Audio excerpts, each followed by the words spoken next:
Bienvenue. Dans cette vidéo, nous allons apprendre à déterminer les variations des suites suivantes à l'aide d'une différence de termes successifs.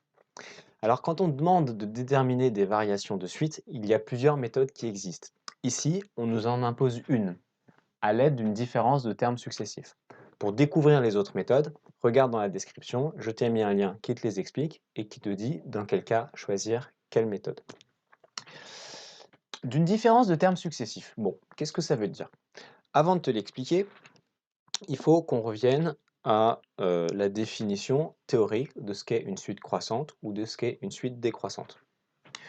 Une suite croissante, de façon intuitive, on comprend bien ce que ça veut dire.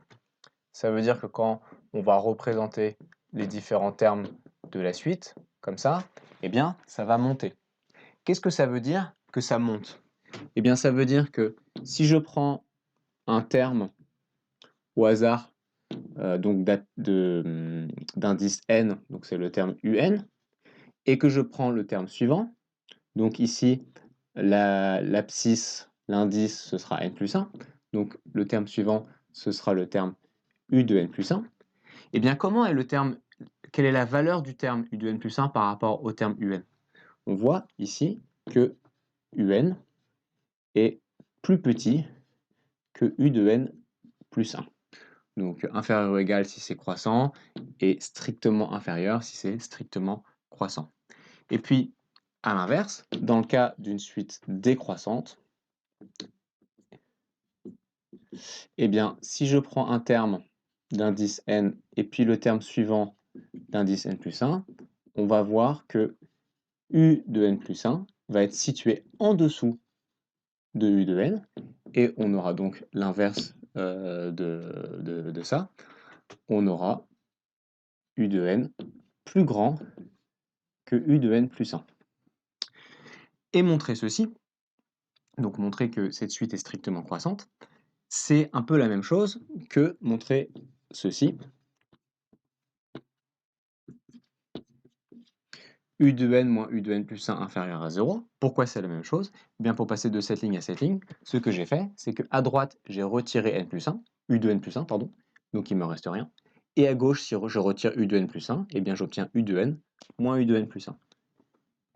Et de la même façon, ceci est équivalent à u de n moins u de n plus 1 supérieur, strictement supérieur, ici, à 0. Donc quand on nous demande de déterminer les variations d'une suite à l'aide d'une différence de termes successifs, c'est ça. Termes successifs, ça veut dire qui se suivent, u de n et u de n plus 1 sont des termes successifs, et une différence, on a fait une soustraction, donc c'est bien une différence. Et donc c'est ce qu'on va faire. On va prendre notre première suite, et puis on va étudier la différence, et on va voir si on est dans ce cas, ou si on est dans ce cas-là. On a donc u de n est égal à n au carré. On va calculer u de n plus 1 moins u de n. Alors, je commence par moins u de n, c'est ce qui est le plus facile. U de n, c'est égal à n au carré. Maintenant, u de n plus 1. Eh bien, regardons ma recette de cuisine pour fabriquer ma suite. Elle me dit que je regarde l'indice, c'est n, et ensuite cet indice, je le mets au carré. Donc, si mon indice, c'est n plus 1, ce que je vais mettre au carré, ce sera n plus 1. Et donc ici, on se retrouve avec n plus 1 au carré, moins un, donc moins n au carré. Je développe ceci. Si je connais mes identités remarquables, je sais que ça me fait n au carré plus 2n plus 1, moins n au carré. Et regardez, c'est assez pratique. N au carré moins n au carré, ça va s'annuler. Et il va nous rester 2n plus 1. Or, comme on travaille sur les suites, n est un entier naturel. Or, n est un entier naturel. Donc, ça veut dire que ça, c'est un nombre positif, en fait, n. Donc 2n, c'est aussi un nombre positif. Et donc 2n plus 1, c'est aussi un nombre positif.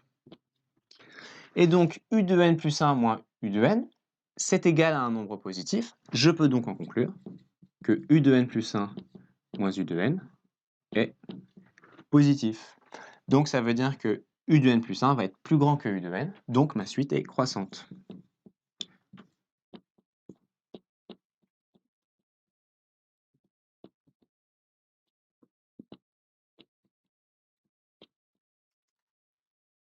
Petite remarque, j'écris U de n entre parenthèses parce que ici je parle d'un terme, donc d'un nombre fixé, et ici je parle de l'ensemble de la suite. Et donc pour dire que je parle de l'ensemble de la suite, je mets des parenthèses. Deuxième suite, U de n égale 3 sur n plus 2.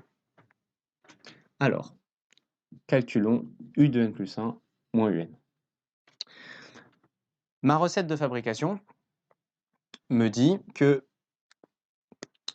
je regarde l'indice, et en dessous, l'indice, je vais lui rajouter plus 2. Donc, U de n plus 1, mon indice, comme c'est n plus 1, eh bien j'écris n plus 1, et je lui rajoute plus 2, et au-dessus, j'avais un 3. Moins UN, alors moins UN c'est facile, j'ai juste à recopier ce qu'il y a là, donc 3 sur n plus 2. Et donc, ici, ça me fait 3 sur n plus 3, on peut simplifier un peu, et je me retrouve avec une fraction, et là, il va falloir que je me souvienne des règles concernant les soustractions sur les fractions. Pour avoir le droit de soustraire une fraction, pour additionner c'est pareil, il faut que les numérateurs soient identiques. Donc là, je vais utiliser une astuce. Je vais multiplier ce numérateur par celui-là et ce numérateur par celui-ci. Regardez ce que ça fait. Je recopie ce que j'ai. Et ça, je vais le multiplier par n plus 2. Alors si je le fais, il faut que je fasse la même chose au-dessus. Et qu'ici, je mette des parenthèses. Comme j'ai multiplié par n plus 2 en haut et en bas, cela ne change pas la valeur de la fraction. Ici, je vais faire l'inverse. Mon numérateur, je le multiplie, mon dénominateur, pardon, je le multiplie par ce dénominateur-là. Je recopie mon 3, et puisque j'ai multiplié par n plus 3, je dois le faire aussi en haut pour ne pas que ça change la valeur de la fraction. Et regarde, en bas, je me retrouve avec ce dénominateur-là et ce dénominateur-ci. Ils sont identiques, et donc je vais avoir le droit de faire ma soustraction.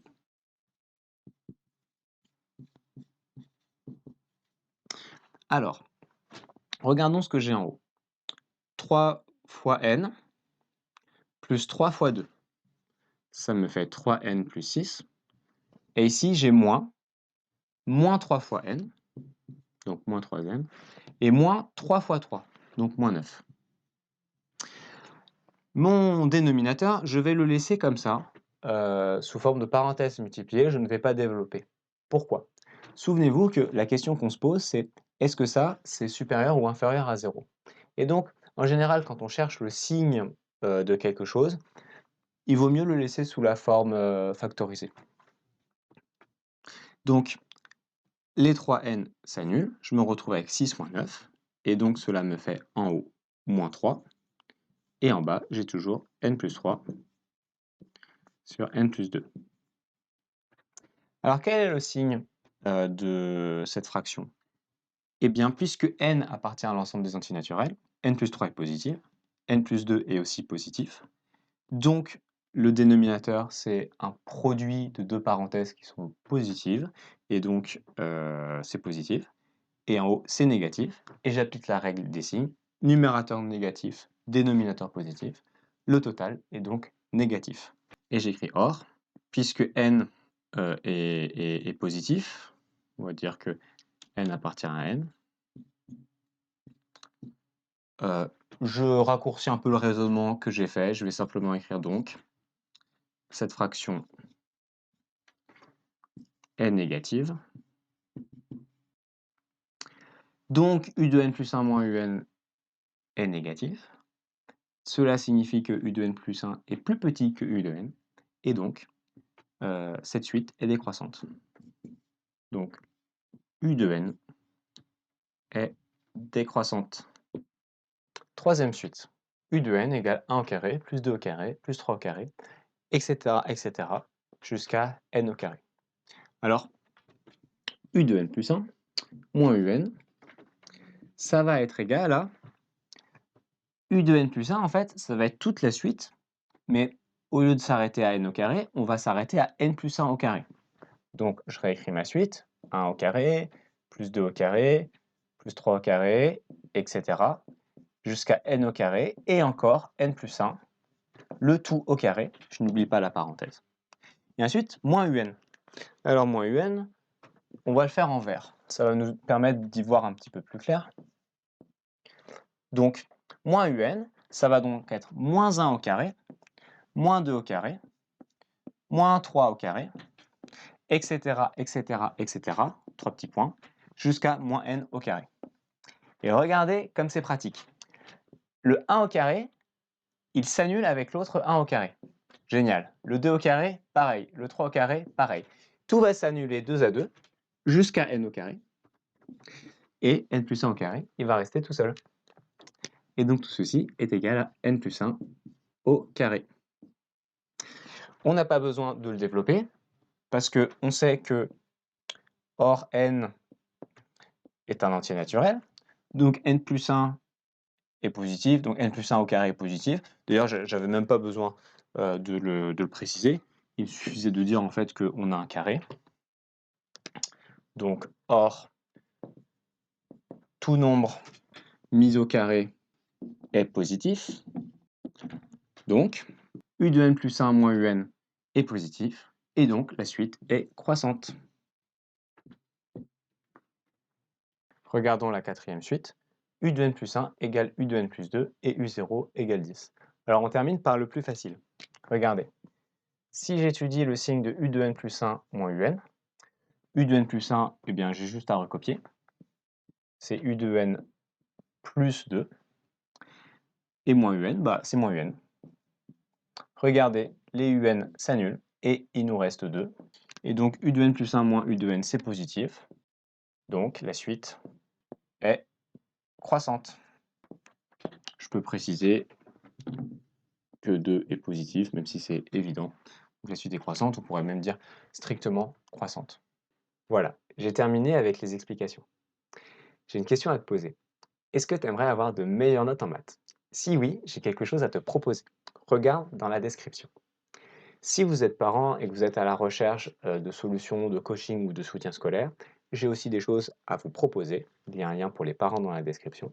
Si vous êtes prof et que vous êtes à la recherche de ressources pédagogiques pour faire des cours efficaces sans que ça vous prenne des heures et des heures de préparation, regardez le lien à destination des profs dans la description. Merci d'avoir regardé cette vidéo.